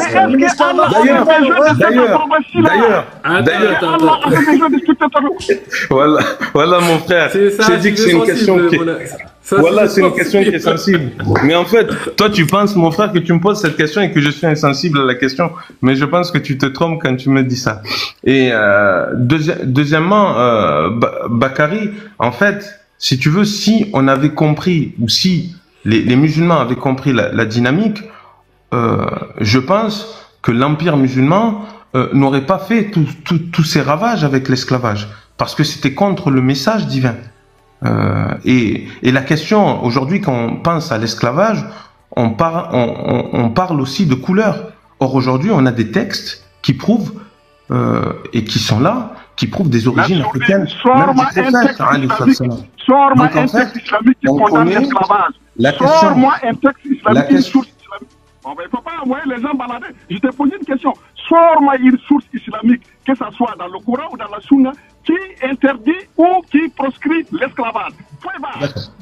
Alors, il y a un hadith dans, c'est pas le Bukhari, c'est Al-Adab al-Mufrad, d'une histoire où le prophète, alayhi salam, vient, tu pourras aller vérifier. Je l'ai pas là devant moi, mais il est vérifiable. D'abord, tu m'as. Arrête de l'accuser, détends-toi, laisse-le finir là. Je le dis qu'il m'a, Bakary. Laisse-le sortir son argument, après tu lui réponds. Bakary, moi je vais descendre du lait. J'aimerais dire quelque chose à toi, Bakary, pardon, s'il te plaît. Bakary, dis-moi. Vous savez, monsieur Bakary, moi je suis burkina faso, je suis d'un certain âge, moi j'ai 63 ans. Alors, quand moi je vous vois, vous les jeunes, avec la chance que vous avez aujourd'hui d'avoir accès à ces nouvelles technologies de communication, vous pouvez échanger, avoir accès à beaucoup de connaissances que nous n'avions pas. Moi, je suis un villageois. Et que je vois quelqu'un aujourd'hui qui affiche une image noire et qui essaie d'expliquer l'islam, comment on appelle, de justifier l'esclavage, de l'expliquer, c'est quand même incroyable. C'est quand même incroyable. Moi, j'ai été dans l'islam pendant 55 ans de ma vie. Aucun texte, j'ai été un sunniste. Aucun texte, ni dans le Coran, ni dans la Sunna, qui interdit formellement l'esclavage. Ça n'existe pas. D'ailleurs, Allah l'a codifié lui-même. Au lieu de l'interdire, il l'a codifié. Codifier quelque chose veut dire le reconnaître. Et Nasruddin, il est là. Il vient aujourd'hui pour nous expliquer l'islam, comment on appelle l'esclavage, pour justifier l'esclavage, pour essayer de dire, pour un Allah qui a le pouvoir de kun fayakun, mon frère, respecte quand même les gens quand même. Je suis aussi musulman. Alors effectivement, moi je suis contre l'esclavage. Pour moi, c'est pas divin l'esclavage. Après, si vous voulez mon avis sur cette question-là, pour moi déjà, je pense pas que toutes les règles d'esclaves, etc., fassent partie de la guidée divine. Pour moi, Dieu nous envoie une guidée. Et d'ailleurs, c'est ce qu'il disait Nasruddin. Il y a des textes qui ont une dimension universelle et d'autres qui sont vraiment contextuels. Moi, je vois qu'il y a des trucs, c'est des lois un peu de l'époque, conditionnées au système de l'époque. Et je vois aussi dans le Coran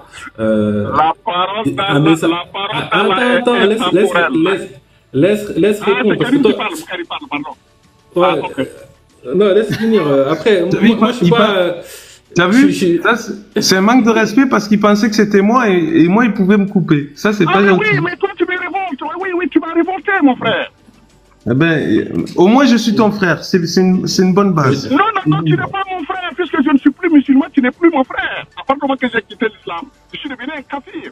Je ne suis plus ton frère. Non, tu es mon frère en humanité. Tu es le frère en humanité. Non, en humanité. La fraternité en humanité n'existe pas en islam.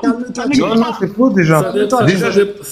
La fraternité musulmane n'existe pas. En fait, la fraternité musulmane. La fraternité en humanité, j'ai parlé le français, ça n'existe pas. Bien sûr que ça existe. La fraternité en humanité, ça n'existe pas. Ça existe. Ya ayuha nas. Explique-moi. Ya ayuha nas, inna khalaqnakum min dhakarin wa untha wa ja'alnakum shu'uban wa qaba'ila lita'arafu. Inna akramakum 'inda Allahi atqakum. Tu as été 55 ans musulman, je ne veux pas te l'expliquer parce que je sais que tu as compris ce que j'ai dit. La gymnastique que tu es en train de faire là, je l'ai faite pendant 55 ans. Ça ne mène nulle part. Eh ben, moi, là où je suis bien. Mais il faut rester bien, mais il ne faut pas essayer de justifier la barbarie. Non, là où je suis, mon frère du Burkina Faso, je suis bien. Je suis très bien, même. Oui, mais tu es bien dans ton esprit, comme on appelle esclavagiste, oui, ça c'est ton problème. Mais est-ce que tu penses vraiment que c'est son idée? Wallah, mon frère, tu portes des accusations comme ça. Je suis peiné, en fait, que ton âge ne t'ait pas donné plus de sagesse. Celui qui cherche à justifier ou à donner une explication, une justification à l'esclavage, a un esprit esclavagiste. Les mots ont ça je vais te poser une question. Je vais te poser une seule question. Est-ce que l'islam a dépourvu aux populations noires d'avoir une âme? Oui. D'accord. Donne-moi le texte. Oui. Bon, ce n'est pas une question de texte. Ah, d'accord, ok. Je te dis de me donner le texte et tu l'as pas. D'accord, merci. Merci. Je t'ai dit que 17 millions de Noirs ont été ce concours de texte là, 17 millions de Noirs. Merci, merci. Bon, là, je trouve que le débat devient un peu stérile. Ok. Tu n'as toujours pas répondu à ma question. Bakary, c'est pas moi qui porte cette stérilité. J'essaye d'expliquer des choses. Mais après, si tu veux, on m'invective. Est-ce qu'on peut essayer de s'écouter déjà? C'est pour ça que je t'ai dit, Bakary, moi je vais venir te parler en privé, on va discuter parce que tu m'as l'air de quelqu'un... portent atteinte à la dignité et aux douleurs des gens déjà. Tu m'as l'air quelqu'un qui est disposé déjà à écouter. Et ça, c'est une qualité extrêmement rare aujourd'hui. On n'écoute pas des absurdités. Ça n'a pas de sens. Merci, grand frère. Merci, grand frère. Je sais pas si c'est quel grand frère. Non, merci, grand frère, c'est celui qui m'invective. Parce que moi, je suis africain. Je réponds jamais à un grand frère. Tu n'es pas africain. D'accord, grand frère. D'accord, africain. Je ne suis pas du Burkina Faso. Je te le concède. Ton identité est islamique. Elle n'a rien à voir d'africain, rien. D'accord. Okay. Il n'y a qu'un esprit islamique qui pourrait défendre ou expliquer l'esclavage en ce 21e siècle. D'accord. Un esclavage divinisé. Non, personne ici ne l'a défendu. Personne. Tu l'expliquais, tu l'as justifié. Non, personne ne l'a justifié. Alors, on répond à ma question. Qu'est-ce qui manquait à Allah au 7e siècle pour abolir l'esclavage? Je t'ai donné ma réponse, mais elle ne te satisfait pas. Je n'ai pas répondu. Nassourdine, c'est normal qu'elle ne le satisfait pas. Tu n'as pas répondu. Non, il a répondu. Il a parlé à côté. Il a répondu. J'ai résumé la réponse. Et il a dit, ok, c'est ça. Donc, il a répondu. Il a dit, en gros, sa réponse. Par pédagogie, il manquait rien à Allah pour le faire, mais par pédagogie, il a préféré le faire de cette façon-là que de l'interdire formellement. Formellement. C'est ça sa réponse. Je vous ai dit. Non, mais c'est sa réponse. Que tu l'acceptes ou pas. Vous êtes en train aujourd'hui de mettre sur le même pied d'égalité ce qui est aujourd'hui une injonction individuelle et aujourd'hui une injonction collective qui est liée aujourd'hui à un fonctionnement social, à un fonctionnement économique et à une fonction tribale. Les amis, c'est pas comme ça qu'on réfléchit en fait. Faut pas essayer de justifier. Je vois que Bakary,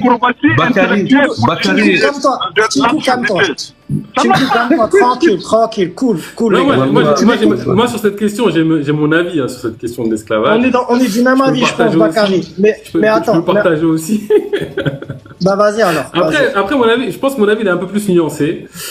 Déjà pour moi, ces trucs-là, pour moi c'est pas divin, tu vois. C'est pas l'affaire de Dieu, il veut juste nous guider vers lui. Donc comment on gère notre héritage ou l'esclavage, pour moi c'est secondaire dans le chemin spirituel. Néanmoins, pour moi, Dieu, c'est ce que je disais tout à l'heure, hein, il nous donne le libre arbitre. Donc, il n'impose rien et il n'interdit rien. Il va donner des recommandations. Et donc, c'est pour cette raison que si je donne le libre arbitre à des êtres humains, c'est un libre arbitre complet, tu vois. Maintenant, si jamais Dieu devait interdire formellement des choses à des humains, on n'aurait plus le libre arbitre. Ça, c'est mon premier point de base. Alors, pour moi, Dieu nous invite à... L'invitation de Dieu, c'est la justice. La justice, c'est traiter tous les humains de la même manière. Maintenant, je comprends pourquoi, on va dire, les Arabes de l'époque ont agi comme ça avec l'esclave ou avec ce cheminement. Dans le sens où, pour moi, il y a des conditions qui font que tu prends une prédominance sur un autre humain. Tu vois, je sais pas, si jamais je fais la guerre avec quelqu'un, si je l'enferme, j'ai une prédominance sur lui, c'est une forme d'esclavage. Comment je gère cette relation? Est-ce que je la gère n'importe comment ou est-ce qu'elle est codifiée? Tu vois, là je peux comprendre. Par contre, c'est vrai que les rapports sexuels, etc. avec les esclaves, là je suis largué, je peux pas comprendre. Déjà ça, et en plus, il n'y avait pas que des captifs de guerre. Les esclaves ne concernaient pas que les captifs de guerre, Bakary. Il y avait du commerce d'esclaves et ça n'a pas été formellement interdit ni par le Coran ni par la Sunna. Il y avait des marchés aux esclaves où on vendait des enfants. Instauré par les musulmans, il faut le souligner. Instauré par les musulmans. Les arabo-musulmans, il faut le souligner. Moi, je peux pas. En fait, quand on parle d'esclavage, je peux pas défendre ça, moi, personnellement. En fait, quand on parle d'esclavage et qu'on réduit l'esclavage au monde musulman et qu'on réduit la brutalité de l'esclavage à ce petit périmètre-là, c'est qu'on ne comprend pas l'esclavage. Je vous invite aujourd'hui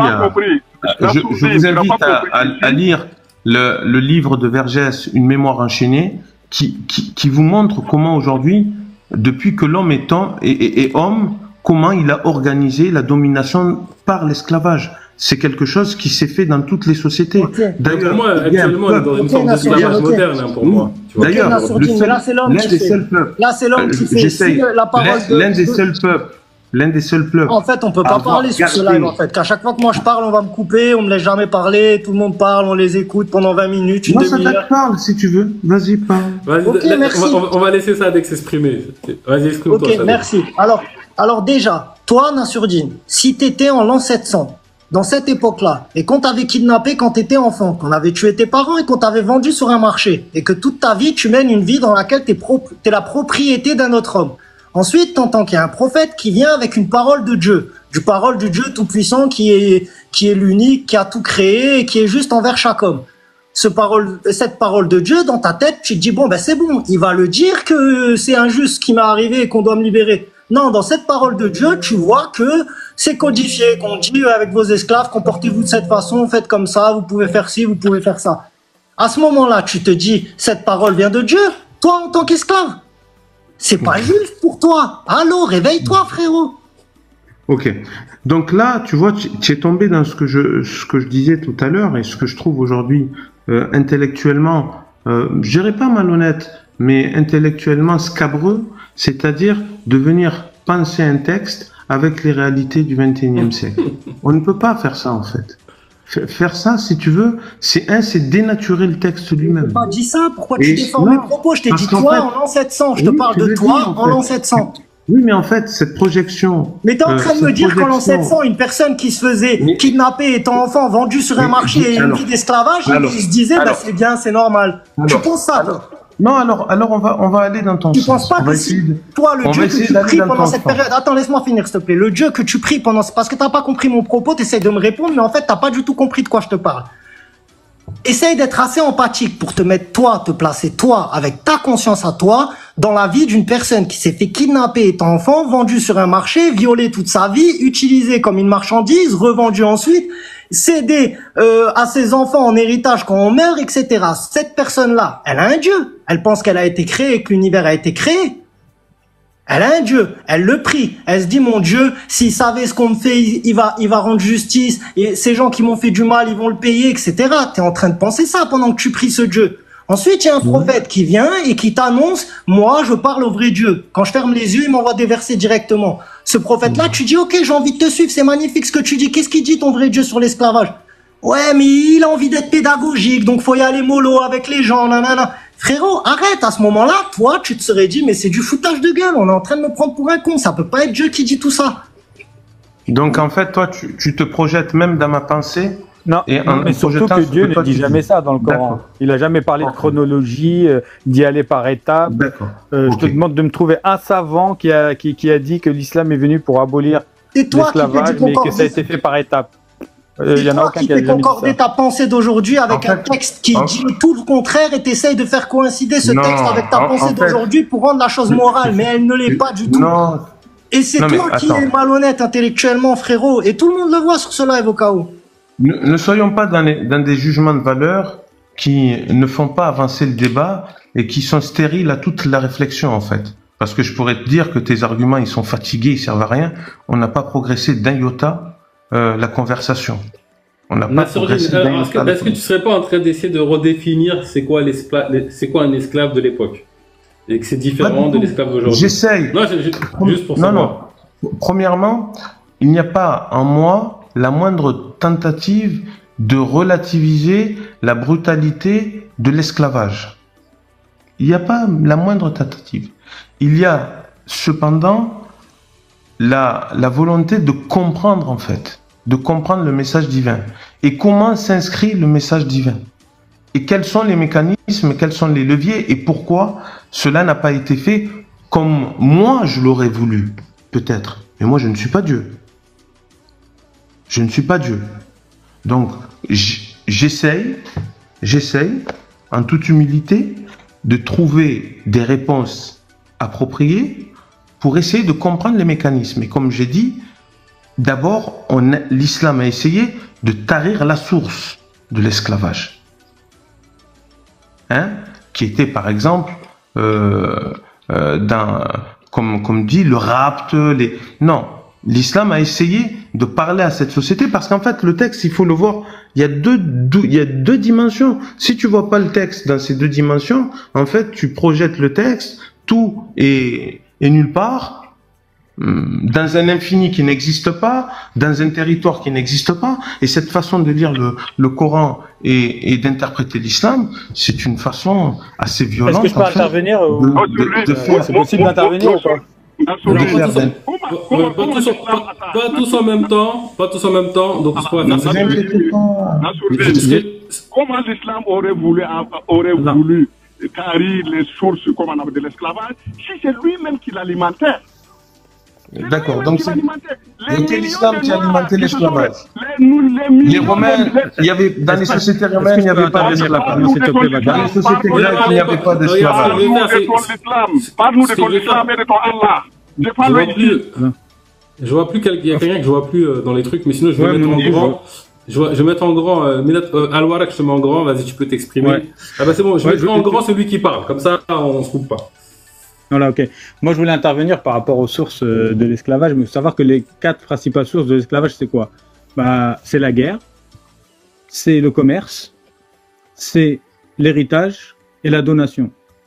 Donc l'islam, il n'est pas venu pour abolir une de ces 4 sources, il est venu les légiférer et les encadrer.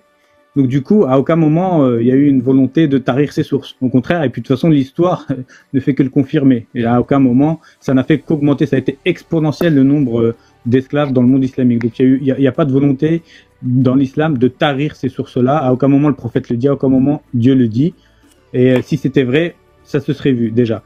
Et tu dis que c'est venu quelque part enlever le rapt, etc. Donc comme si ça avait amélioré quelque part la condition des esclaves. Alors, ça l'a peut-être amélioré sur certains points, mais ça l'a aussi et surtout aggravé. Si on prend l'exemple de Azwaj Autas, les esclaves d'Autas, les captives, là Dieu il légifère en aggravant une situation. Il l'aggrave tellement que même les compagnons étaient gênés, parce que pour eux ça ne se faisait pas de prendre en captive des femmes qui étaient déjà mariées.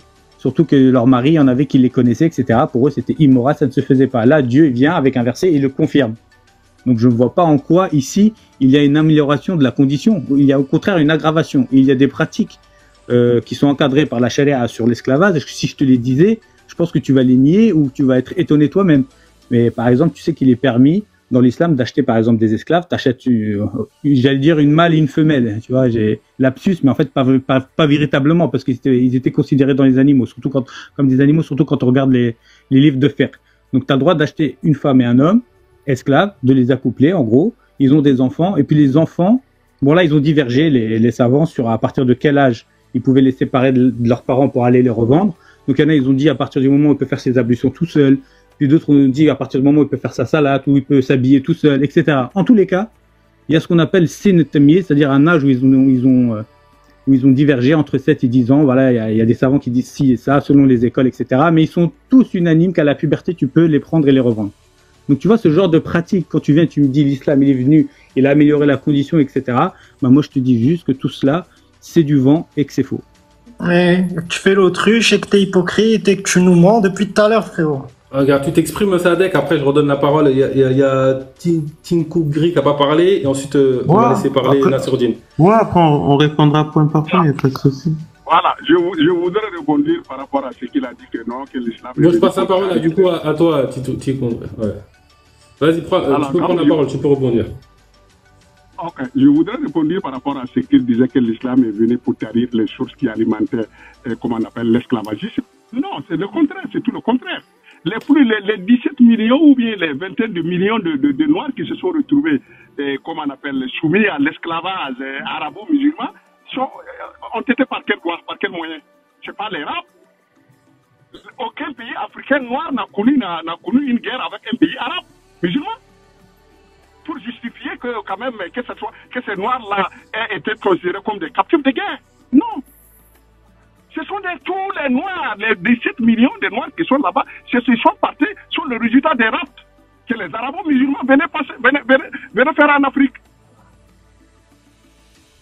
Tous les 17 millions-là, on dit que les captifs de guerre. Est-ce que l'Afrique noire a connu quelle guerre avec le monde arabo-musulman pour que plus de 17 millions de Noirs africains esclaves se soient retrouvés dans le monde arabo-musulman? Réponds-moi à cette question. Ok, on va laisser Nassourdine s'exprimer. Tu peux prendre la parole, je sais pas s'il est là. Ouais, non, je suis là, il n'y a pas de souci. Donc en fait, depuis tout à l'heure, je parle, mais je pense qu'il y a des personnes qui ne m'entendent pas ou qui ne veulent pas m'entendre. J'ai parlé aujourd'hui... C'est plus large, il n'y a pas que les gens du stage qui regardent le live. Hein? Ah, d'accord. Il n'y a pas que les gens du stage qui regardent le live, donc pense plus large. Vas-y, on t'écoute. Donc en fait, on a parlé de l'esclavage. Je vous ai dit que ce n'est pas l'islam qui l'a institué, ce n'est pas l'islam qui l'a renforcé, comme a dit Al-Warak. L'islam, dès les premiers versets, on a par exemple dans la sourate qui enveloppe Fakku Raqaba, c'est-à-dire il fallait libérer les esclaves.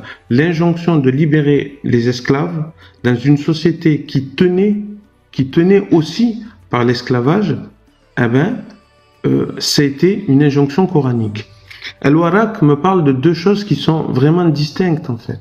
À un moment, il me parle d'islam, et à un moment, il me parle de charia, et troisièmement, il me parle de fiqh. Mais en fait, c'est trois choses qui sont différentes en fait. Le fiqh, aujourd'hui, le fiqh n'est pas divin, il est essentiellement humain.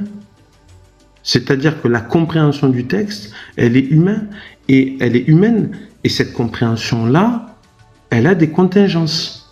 Et les contingences de cette pensée-là, c'est la société, c'est l'époque, c'est les mœurs. Donc en fait, ces gens-là ont compris la parole en fonction de leur société et en fonction aussi de leur desiderata qu'ils ont voulu mettre au nom de l'islam, alors que l'islam n'a jamais été de cet acabit-là. Je vous ai sorti un hadith tout à l'heure que mon grand frère burkinabé n'a pas voulu écouter. C'est le prophète alayhi salam dans Adab al-Mufrad vient visiter un de ses compagnons. Ce compagnon a giflé un esclave. le prophète rentre et voit cette scène-là, la personne dit par une simple gifle « Anta hurrun li wajhillah » je te libère parce qu'il a honte de ce qu'il a fait. Et le prophète alayhi salam lui a dit « La ulam taf'al dhalik » si tu n'avais pas fait cela, libéré pour cette gifle-là injuste que tu as donnée à cet homme-là, la massak tanar, tu serais allé automatiquement en enfer.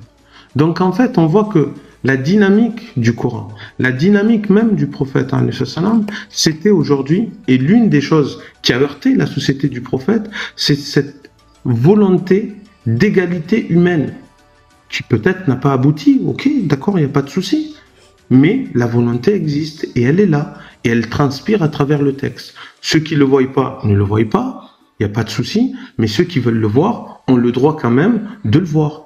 On est quand même dans un pays qui assure la liberté d'expression. Moi, j'aimerais apporter aussi des éléments de réponse par rapport à cette question. Tu vois, le jour où on pourra m'expliquer comment je peux à la fois respecter les 3 versets que je vais vous passer là et avoir un esclave, peut-être que je pourrais considérer les versets sur l'esclavage divin. Comment je peux appliquer ce verset? Nulle contrainte en religion, car le bon chemin, c'est distinguer de l'égarement et avoir un esclave, ou avoir des relations S avec un esclave. Si j'arrive à faire les deux, moi j'ai du mal. Ou le verset ô vous qui croyez, observez strictement la justice quand vous témoignez devant Dieu, même si c'est contre vous-même, vos parents, votre famille proche, ou qu'il s'agisse d'un riche ou d'un pauvre. Si on m'explique comment moi je peux appliquer ce verset strictement et avoir un esclave et avoir même des rapports avec un esclave, qu'on m'explique comment on peut faire les deux. C'est pour ça que moi, toi, avec la logique, la cohérence, je mets ça de côté, moi. Moi, personnellement, je vois pas de contradiction entre ces versets et le fait... c'est juste d'avoir un esclave. C'est juste d'avoir un esclave.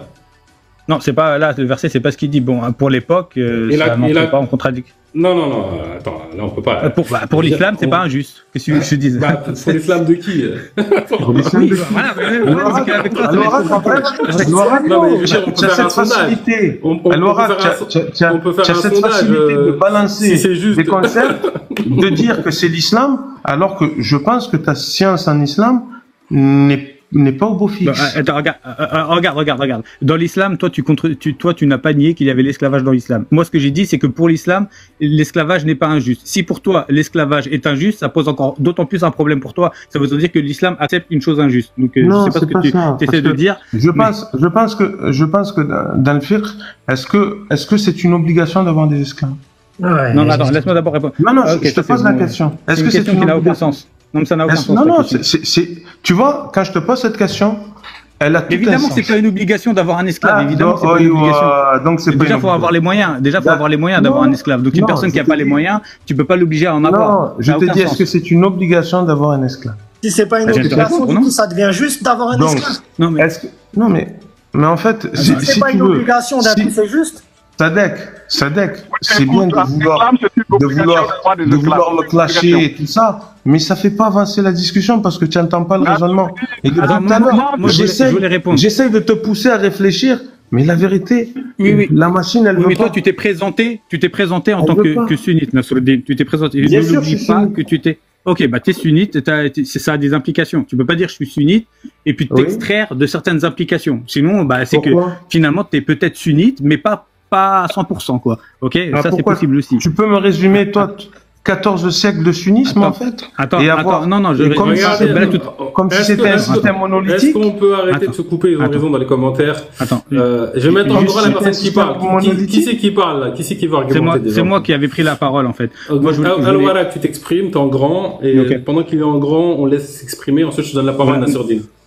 Moi, je voulais juste rappeler, c'est que tout à l'heure, dans mon introduction, j'ai donné quelques éléments, et qu'est-ce qu'a fait Nasruddin? Il m'en a donné d'autres, mais il n'a pas répondu à ce que j'ai dit. À aucun des points que j'ai cités, que ce soit sur Azwaj Autas, que ce soit sur la permission de revendre les enfants par unanimité. Par unanimité, hein. Là, c'est pas le fiqh qui diverge. Là, ils sont tous unanimes. Donc, si toi, tu viens avec tes sunnites et que tu me dis que tu rejettes une unanimité... c'est faux, quand tu parles d'unanimité... Tu répondras après. On s'est mis d'accord que... Excuse-moi. Tu répondras après. Je m'excuse. Ouais. Je m'excuse. Donc, Donc là, il y a unanimité. Je t'ai parlé d'Azojautas comme quoi ça a aggravé la situation. Je t'ai donné les sources de l'esclavage qui prouvent qu'il n'y a aucun projet d'abolition ou le fait que ça s'amenuise avec le temps, ça sort de nulle part. Je t'ai aussi mis au défi de me trouver des savants qui ont dit ça. Même sur tout ce que tu dis depuis tout à l'heure, normalement, si ça doit correspondre à une certaine réalité, tu devrais trouver au moins des gens qui t'ont précédé dans ça.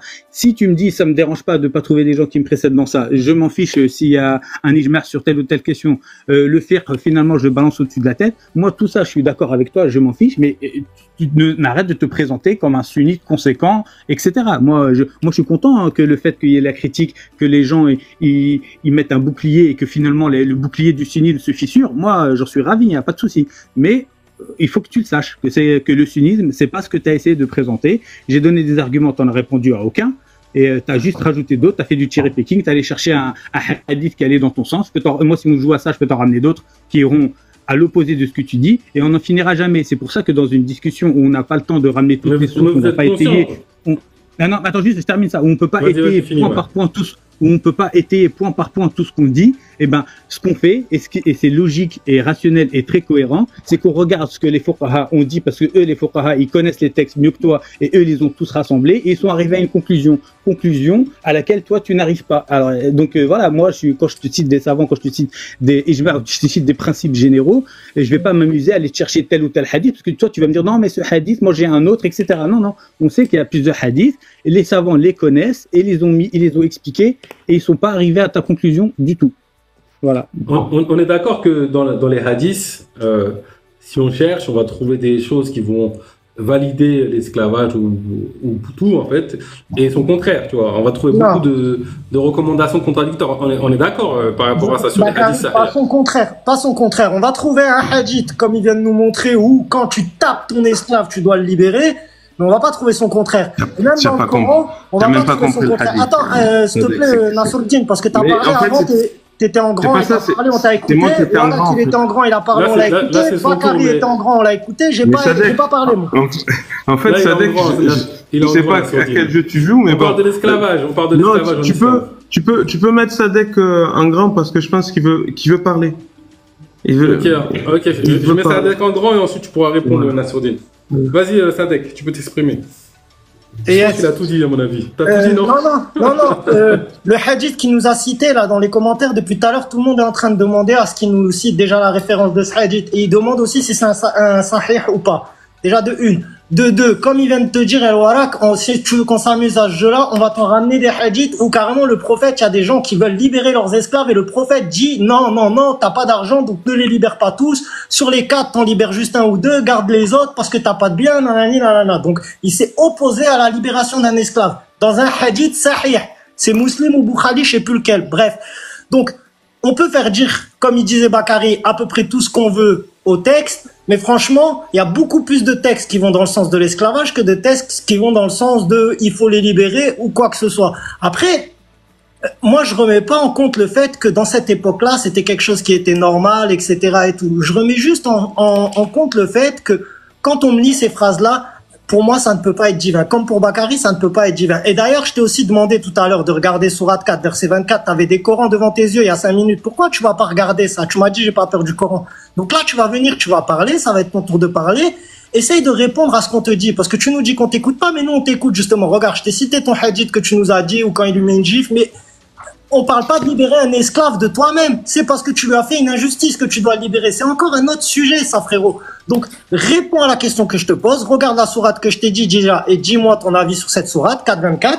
Et ensuite, frérot, réponds à la question que Warak te pose sur le fait que l'islam, à quel endroit, trouve-nous des sources, montre-nous des sources où l'islam dit clairement qu'il faut arrêter le marché des esclaves ou qu'il faut arrêter de les transmettre de père en fils ou qu'il faut arrêter de les faire s'accoupler entre eux et quand ils sont assez grands à la puberté ou bref, il y a divergence sur ça mais c'est pas grave. À un moment donné, quand ils sont assez grands, tu pourras les revendre. Donc en gros, frérot, c'est comme si tu achetais du bétail, que tu les faisais faire l'amour et que tu revendais les veaux. Le fait aussi que le voile, c'est une obligation pour les femmes libres, c'est-à-dire que les femmes qui étaient esclaves tranquilles, elles se voilent pas. Et ça, c'est unanime aussi dans l'islam sunnite. Donc pareil, la question de Warak sur le fait que est-ce que tu suis le consensus? Parce que si tu nous dis je suis sunnite, mais qu'en vrai t'envoies chier le consensus, je vois pas pourquoi on discute. Moi, j'aimerais juste rebondir rapidement. On est d'accord que consensus, c'est une sombre arnaque. Hein. On dit consensus, mais ça veut rien dire, consensus, en vrai. Ça veut dire quoi, consensus? J'ai jamais vu un sujet où tout le monde est 100% d'accord. Bah, sur l'esclavage, si. Non, tu sais, Bakary, le problème, c'est quand tu parles avec des gens, et je m'excuse, en fait, parce que je parle avec des gens, en fait, qui n'ont pas étudié l'islam.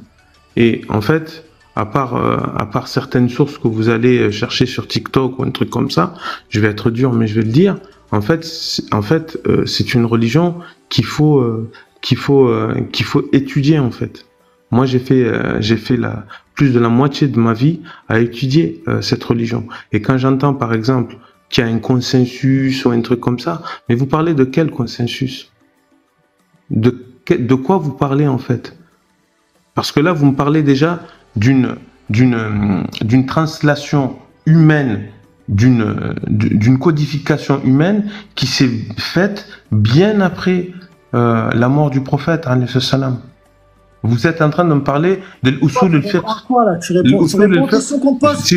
Al-usul al-fiqh, vous ne savez même pas, je pense qu'il y a personne qui sait qui aujourd'hui a construit aujourd'hui cette méthodologie-là, qui en est la base. C'est l'imam Shafi'i. Il y avait des musulmans avant ou pas? Des musulmans avant. Il y avait des musulmans avant l'imam Shafi'i? Oui ou non? Et ils se basaient sur quoi alors? Parce que le consensus n'était pas aujourd'hui un élément. Pour moi, c'est une arnaque. Mon avis, c'est que c'est une arnaque, le consensus. Tu remets en cause? Vous êtes là aujourd'hui.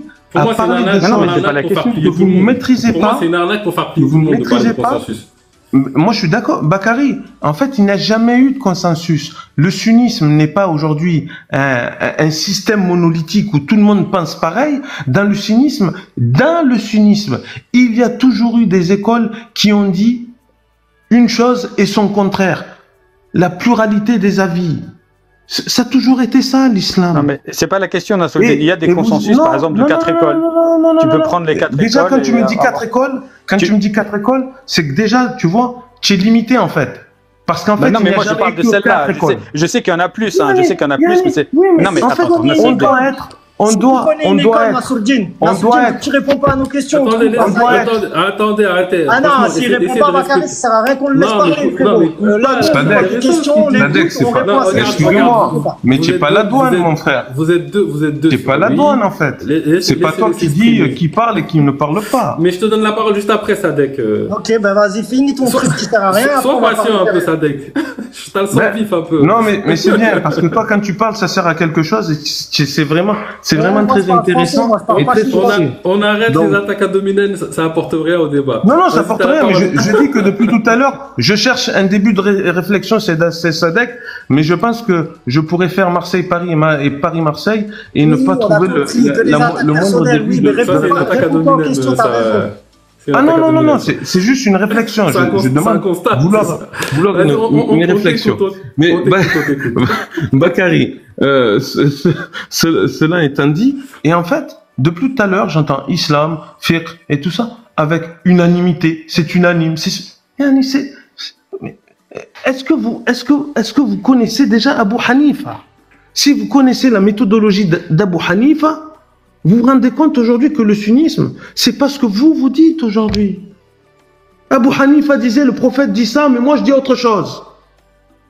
Qui aujourd'hui pourrait dire qu'Abu Hanifa, il fait pas partie du sunnisme? Qui? Personne. Personne ne dit ça. Personne. Mais ne pourrait dire qu'Abu Hanifa, personne ne pourrait dire qu'Abu Hanifa n'est pas un grand imam du sunnisme. Et il se permettait de dire, le prophète en son temps a dit ça, mais moi je dis autre chose. Aïwa. Donc, s'il vous plaît, ne réduisez pas. Ne réduisez pas l'islam à vous. Ne réduisez pas l'islam à vos petites connaissances, à votre petite expérience, mais essayez de voir large, s'il vous plaît. Parce que la vérité, ça fatigue le débat comme ça. C'est pas intéressant. C'est pour ça que Bakary, depuis tout à l'heure, je t'ai dit, viens, je te parle en privé, c'est mieux. Voilà. Parce que en tout cas, si tu veux parler en privé, il n'y a pas de souci, hein, avec plaisir. Je perds mon temps avec. Tu sais, Stendhal, il dit on perd son feu en le communiquant à des blocs de glace. Je pense qu'il avait entièrement raison. Mais tu peux nous citer une des écoles qu'elle se contredit, tu dis qu'il n'y a pas de consensus. J'essaierai de citer une des écoles qui dit que l'esclavage c'est pas bien. Va chez Abu Hanifa, tu trouveras aujourd'hui des choses intéressantes. Je te renvoie à Ibn Shibrama aussi qui est intéressant à lire. Vas-y, j'espère que tu es arabophone parce que si je te donne des choses et tu n'es pas arabophone, ça va être compliqué pour toi. Mais voilà. Bon, Bakary, j'espère que j'ai pas flingué ton live. J'espère qu'on se verra en privé et qu'on pourra parler. Ta réflexion m'intéresse, même si nous avons des points divergents. Ok, bah écoute, avec grand plaisir. Après, quand tu viens en live, faut penser au-delà du live, parce que beaucoup de gens se posent des questions. Et tu vois, pour moi, la question, par exemple, de l'esclavage, c'est une question que beaucoup de gens se posent. Je pense qu'il y a des gens qui s'éloignent de Dieu parce qu'ils pensent que Dieu pense ça. Et donc, je pense que répondre à cette question, ça reste intéressant. Même si effectivement, dans le débat, quand on débat avec des gens en général, chacun est appuyé dans ses positions, moi y compris. Entre nous, ça va pas beaucoup bouger, mais ça peut beaucoup servir à d'autres qui passent par là et qui regardent. Et en tout cas, tout chercheur sincère, je pense que ça peut servir d'avoir les différents discours, les différents points de vue sur l'islam, etc. Donc, je pense qu'il faut voir au-delà des intervenants, tu vois. Ok, merci mon frère. Merci à toi, tu viens quand tu veux en tout cas. Je sais pas si tu partais, mais tu viens quand tu veux si tu pars. Ouais, je vais partir. Et au revoir Sadek, au revoir Al-Warak et Al-Fana. Et on est ensemble, même si on se dispute un peu, c'est pas grave. Non, mais c'est un échange d'idées, c'est pas un problème. Hein. Moi, je dis toujours, on a le droit de pas être d'accord. Est-ce que c'est une raison pour avoir la haine les uns avec les autres, tu vois? Non, même les invectives, c'est pas grave. C'est juste on s'est un peu chatouillé, mais il n'y a pas de souci. Nasreddin, toi qui comprends l'arabe, الخلاف لا يفسد من الود قضية. والله العظيم هكذا يعني ما شاء الله. On voit qu'on a des gens qui maîtrisent bien l'arabe et le Coran. Moi, j'avoue, c'est pas mon expertise. Hein. Je suis pas un expert du Coran ou de l'arabe, etc. C'est pas mon expertise première. Mais ton live, il est bien tenu. Franchement, bravo, Bakary. Merci.